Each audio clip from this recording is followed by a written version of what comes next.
Chandrayaan-3 mission अब खत्म होने वाला है। 3-4 दिन में चांद के दक्षिणी ध्रुव पर फिर से रात हो जाएगी। शिव शक्ति पॉइंट पर विक्रम प्रज्ञान भयानक सर्दी वाली 14-15 दिन की अंधेरे में चले जाएंगे।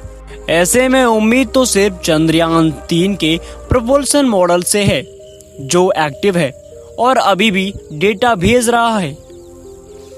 चंद्रमा के दक्षिणी ध्रुव पर फिर से रात हो जाएगी। अभी तक विक्रम लैंडर और प्रज्ञान रोवर से संपर्क नहीं हुआ है, यानी चंद्रयान-3 मिशन खत्म होने वाला है। 3-4 दिन में शिव शक्ति पॉइंट पर अंधेरा छा जाएगा। विक्रम और प्रज्ञान के नींद से जागने की सारी उम्मीद खत्म हो जाएगी, लेकिन चंद्रयान-3 के प्रोपल्शन मॉडल से आस बनी रहेगी। चंद्रयान-3 का प्रोपल्शन मॉडल लगातार 58 दिन से चांद के चारों तरफ चक्कर लगा रहा है। उसने अब तक काफी डेटा भेजा है। उसमें एक यंत्र लगा है जिसका नाम सेप यानी स्पेक्ट्रोपोलरिमेट्री ऑफ हैबिटेबल प्लेनेट अर्थ। यह अंतरिक्ष में छोटे ग्रहों की खोज में लगा है, साथ ही एक्सोप्लैनेट्स को भी खोज रहा है। एक्सोप्लैनेट्स यानी सौर मंडल के बाहर मौजूद ग्रहों की जांच पड़ताल में लगा हुआ है। सेप के जरिए ग्रहों पर जीवन के संकेत या इंसानों के रहने लायक ग्रहों की खोज करना है। यह पेलोड लगातार काम में लगा है और बखूबी डेटा भेज रहा है। यह ग्रहों की जांच के लिए नियर इंफ्रारेड वेवलेंथ का इस्तेमाल करता है, यानी हमारे चांद के चारों तरफ चक्कर लगाते लगाते यह सौर मंडल के बाहर मौजूद ग्रहों की स्टडी में लगा हुआ है।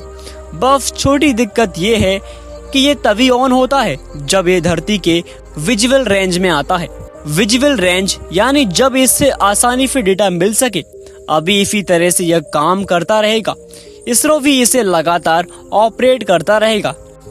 इससे मिलने वाले डेटा से क्या निकलकर सामने आया है उसका एनालिसिस चल रहा है, लेकिन इस काम में कुछ महीने और लग सकते हैं। इसके बाद ही पता चलेगा कि सेप ने सौर मंडल में या उससे बाहर किस तरह की खोज की है, उससे इंसानों को क्या फायदा हो सकता है। चंद्रयान-3 के प्रोपल्शन मॉडल का काम शुरुआत में सिर्फ विक्रम लैंडर को चांद के नजदीकी कक्षा में डालना था, उससे अलग होकर चांद का चक्कर लगाना था। यह काम प्रोपल्शन मॉडल ने बखूबी किया। अब इसरो के वैज्ञानिक इसमें लगे सेफ का पूरा फायदा उठा रहे हैं। यह कम से कम 4-5 महीने और काम करेगा, लेकिन प्रोपल्शन मॉडल में बचे ईंधन को देखकर लगता है कि यह कई वर्षों तक काम कर सकता है। नासा के मुताबिक अब तक 5000 से ज्यादा एक्सोप्लैनेट्स खोजे जा चुके हैं। इनसे ये भी पता चलता है कि ब्रह्मांड में अरबों खरबों की संख्या में आकाश गंगाएं हैं। सब एक दूसरे से अलग है। इनमें कई ऐसे ग्रह भी हैं जिनकी जांच होनी अब भी बाकी है, ताकि ये पता चल सके कि ये ग्रह सच में है भी या सिर्फ गैस का गोला है, यहाँ रहने लायक वातावरण है या वहाँ जीवन की उत्पत्ति की कोई उम्मीद या पुराने सबूत हों। पहला एक्सोप्लैनेट 1990 में खोजा गया था। हम ऐसे समय में रह रहे हैं जहां पर सदियों पुराने सवालों के जवाब कुछ सालों या महीनों में मिल जाते हैं। जैसे क्या ग्रह अपने तारों का चक्कर लगाते हैं? जवाब है हाँ, लेकिन सवाल ये उठता है कि क्या ये ग्रह पृथ्वी की तरह रहने योग्य हैं? क्या किसी ग्रह पर किसी अन्य ग्रह के जीव रहते हैं? तो आप सभी का बहुत बहुत धन्यवाद ऐसी वीडियो देखने के लिए। प्लीज वीडियो को लाइक और चैनल को सब्सक्राइब जरूर कीजिएगा और थैंक यू सो मच।